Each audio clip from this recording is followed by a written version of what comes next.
Welcome to Lakshmi food. સ્વાગત છે તમારું મારી યુટ્યુબ ચેનલમાં. તો ચાલો, ખાટા ઢોકળા, ખમણ ઢોકળા એ બધું તો આપણે બનાવીને ખાતા હોઈએ છીએ. આજે આપણે બનાવવાના છીએ એકદમ સહેલી રીતથી સેન્ડવિચ ઢોકળા. સેન્ડવિચ ઢોકળા એટલે કે વચ્ચે પડવાળા, અને 3 પડ બનાવશું આપણે. 3 પડ મતલબ લેયર, 3 લેયરમાં આપણે બનાવવાના છે. ઉપર નીચે અલગ લેયર અને વચમાં અલગ લેયર, જેમ આપણે બંને બ્રેડની વચ્ચે મસાલો ભરીએ છીએ સેન્ડવિચમાં એ ટાઈપના. તો એને આપણે સેન્ડવિચ ઢોકળા કહીએ છીએ. તો સેન્ડવિચ ઢોકળા બનાવવા માટે આપણે જે ઇડલી ઢોસાનું બેટર બનાવેલું છે એનો વિડીયો મેં આગળ પોસ્ટ કરેલો છે, અને વિડીયો આપણો બહુ લાંબો ના થઈ જાય એના માટે થઈ અને મેં ખીરું એનો વિડીયો અલગ મૂકેલો છે. અને ખીરું આપણે આવી રીતે સરસ હલાવી અને લઈ લેવાનું છે. એમાંથી આપણે જેટલું જોઈશે એટલું ખીરું લેવાનું છે, કેમ કે ખીરું વધારે છે આપણો એનો બીજી જગ્યાએ પણ ઉપયોગ કરી લેવાના છે. તો 2 કલર આપણે વચ્ચે ગ્રીન કલરનું વચ્ચે લેયર કરવાનું છે, એટલા માટે 2 અલગ અલગ વાસણમાં આપણે લઈ લઈશું બેટરને, કેમ કે ગ્રીન કલર કરવા માટે આપણે થોડું બેટર અલગ લેવાનું છે.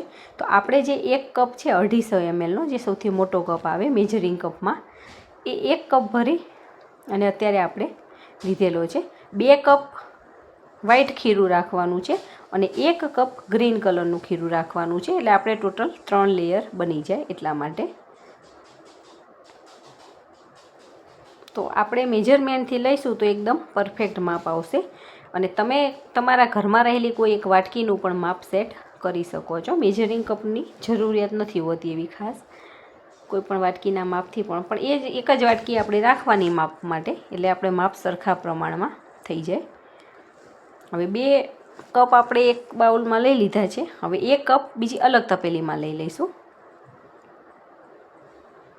એમાં એડ કરી દઈશું. અને બેટરને આપણે ગ્રીન કલરનું બનાવવા માટે કોઈ ફૂડ કલર કે કોઈ એસેન્સનો કે એવો ઉપયોગ નથી કરવાના. આપણે નેચરલી જ જે લીલા ધાણા મરચાંની આપણે ચટણી બનાવેલી છે એ ચટણી નાખી અને આપણે ગ્રીન કલર કરી લેવાનો છે. બાકીનું ખીરું આપણે રાખી દઈશું.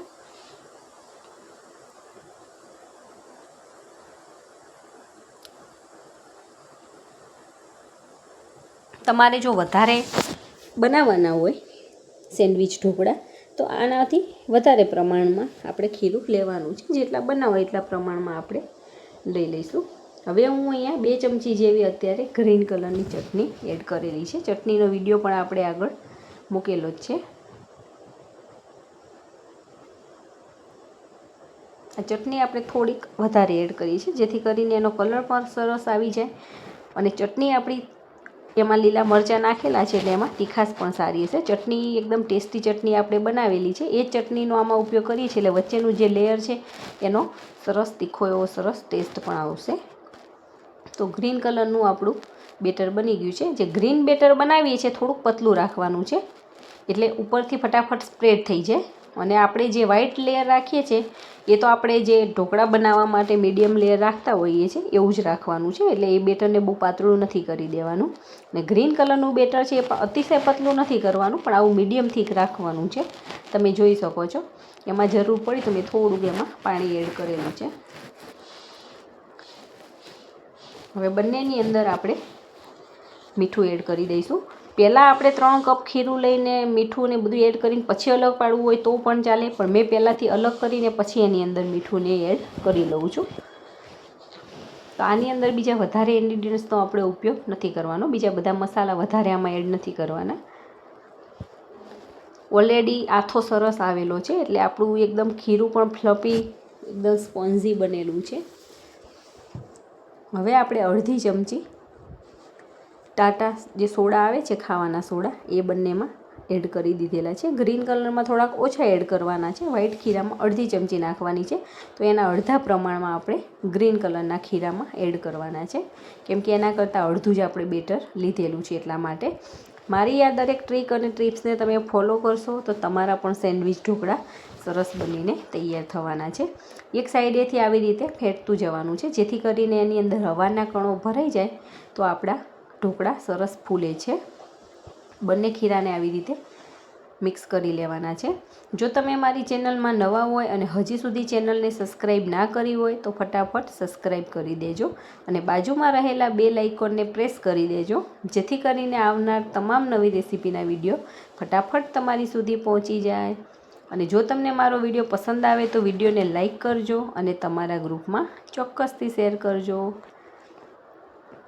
હવે આપણે ઢોકળિયાની અંદર આવી જે પ્લેટ આવે છે એ લઈ લેવાની છે. એમાં જે મોટી સાઈઝની પ્લેટ આવે એ મેં લીધેલી છે અને આ પ્લેટ થોડીક ઊંડી પણ હોય છે.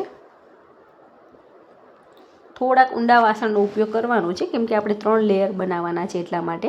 તમારી પાસે જો આવું ઢોકળિયામાં કે આ ટાઈપની પ્લેટ ના હોય તો તમે મોટા પોળા વાસણની અંદર કે તપેલાની અંદર પણ તમે થાળી મૂકી કાણાવાળી ડીશની ઉપર એમાં પણ તમે આવી રીતે બનાવી શકશો. તો આપણે જે વ્હાઈટ કલરનું બેટર છે એ પહેલાં એડ કરી દેવાનું છે. તમારી ડીશ કેટલી મોટી છે ને એનું કેવું લેયર થાય છે એ પ્રમાણે કરી લેવાની છે. તો મેં મીડિયમ સાઇઝના 2 થી 3 ચમચા જેવું ખીરું એડ કરેલું છે કેમ કે ફૂલાશે એટલે હજી આપણી આખી પ્લેટ ભરાઈ જશે. એટલે પહેલેથી આપણે અતિશય ખીરું નથી એડ કરવાનું, ત્રીજા ભાગનું ખાલી રાખવાનું છે. હવે આપણે ઢોકળિયામાં પાણી મૂકીને ગરમ થવા માટે મૂકી દીધેલું હતું અને ફૂલ ગેસની ફ્લેમ ઉપર આપણે આ ઢોકળાનું જે પહેલું લેયર છે એ ચડવી લેવાનું છે. ડ્રાય થઈ જાય ઉપરથી પછી આપણે એની અંદર જે ગ્રીન કલરનું મિશ્રણ બનાવ્યું છે બેટર એ એડ કરવાનું છે. તો ચમચા વડે આપણે એને પણ આવી રીતે સાઈડમાંથી નાખતા જઈ અને સ્પ્રેડ કરી લઈશું. અને બંને મિક્સ ના થઈ જાય એટલા માટે નીચેનું પણ ડ્રાય થઈ જવું જરૂરી છે. એકદમ ઓવરકુક કરી દેવાની જરૂર નથી, પણ ઉપરથી ડ્રાય થઈ જાય પછી આપણે આ ગ્રીન કલરનું લેયર આવી રીતે પાથરી લેવાનું છે અને ચમચા વડે સરસ બધી સાઈડથી સરખું થઈ જાય એવી રીતે સ્પ્રેડ કરી લેવાનું છે.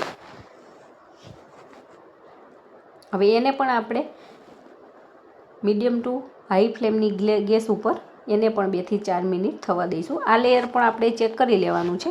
ઉપરથી ડ્રાય થઈ જાય એટલે વળી પાછું આપણે જે વ્હાઈટ કલરનું બેટર છે એ પાથરી લેવાનું છે અને બધી બાજુથી સરખું થાય એવી રીતે પાથરી લેવાનું છે. અને એટલા માટે આપણે આ બેટર થોડુંક જાડું રાખવાનું હોય છે. તો થોડુંક હાથેથી સરખું કરી લેવાનું જેથી કરીને બધી બાજુ સરખું પથરાઈ જાય.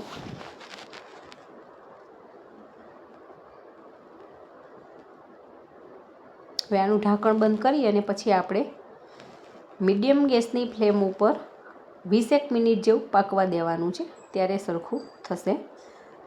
હવે ઉપરથી આપણે એકદમ મરીનો પાવડર બનાવેલો છે એકદમ બારીક, એ આવી રીતે સ્પ્રેડ કરી લેવાનો છે. અને આની અંદર તમને ઈચ્છા હોય તો તમે સૂકું મરચું પાવડર પણ એડ કરી શકો છો.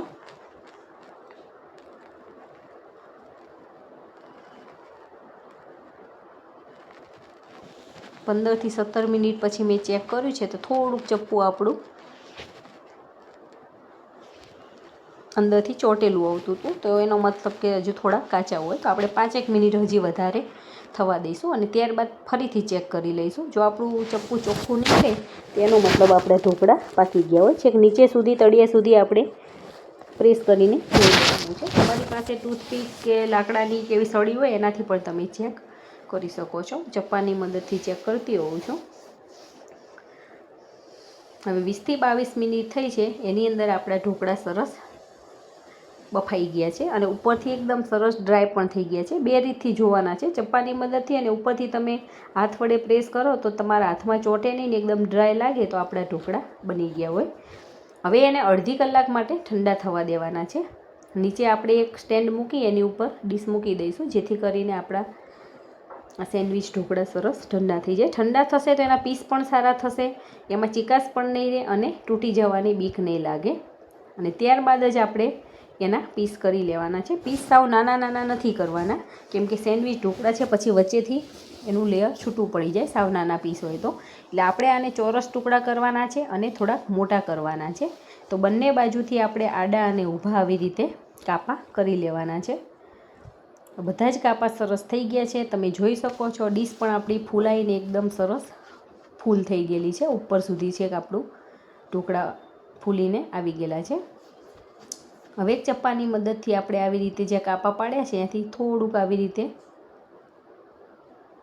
કરી અને ઢોકળાને બહાર કાઢી લેવાના છે. તો તમે જોઈ શકો છો એકદમ સ્પોન્જી, એકદમ પોચા અને જાળીદાર. તમે જોઈ શકો છો જાળી કેટલી બધી પડેલી છે આની અંદર.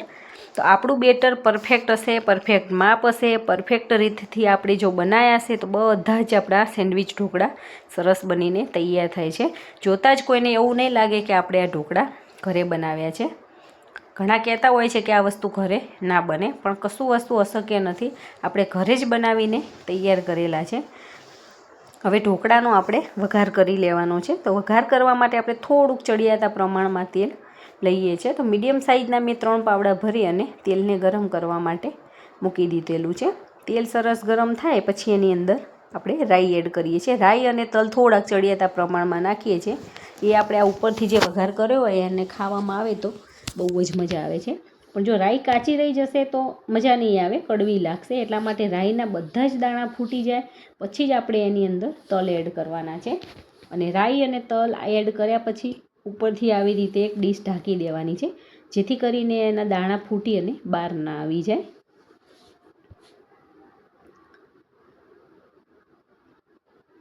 હવે આપણે 6 થી 7 મીઠા લીમડાના પાન એડ કરી દઈશું. અને આની અંદર આપણે લીલા મરચાં આવે છે, ઓછા તીખા મરચાં આવે, એની પણ થોડીક ઊભી સ્લાઇસ કરી અને વઘારમાં નાખી અને તમે આમાં એડ કરી શકો છો. અત્યારે મેં આનો ઉપયોગ નથી કરેલો મરચાંનો. હવે જે બાઉલમાં આપણે કાઢેલા છે ઢોકળા એની ઉપર આવી રીતે વઘાર સ્પ્રેડ કરી દેવાનો છે, બધી બાજુથી સરખો બધાની ઉપર આવી જાય એવી રીતે લઈ લેવાનું છે. તમે ડીશની અંદર રાખીને ઉપરથી વઘાર નાખો તો પણ ચાલે, પણ મેં બાઉલમાં જ કાઢી લીધેલા છે. અને ઉપર લીલા ધાણા નાખી અને આપણે સેન્ડવિચ ઢોકળાને સરસ ગાર્નિશ કરી લેવાના છે. તો છે ને એકદમ સરસ, એકદમ પોચા અને મોઢામાં મૂકતા જ ઓગળી જાય એવા સરસ મજાના આપણા સેન્ડવિચ ઢોકળા બનીને તૈયાર થઈ ગયા છે. કોઈ મહેમાન આવે ત્યારે આપણે એને ફરસાણ તરીકે પણ આ આપી શકીએ છીએ અને બાળકોને લંચ બોક્સમાં પણ ખાવાની મજા આવે છે. અને એકદમ કલરફુલ લાગે છે, જોઈને જ આપણને ખાવાની ઈચ્છા થઈ જશે.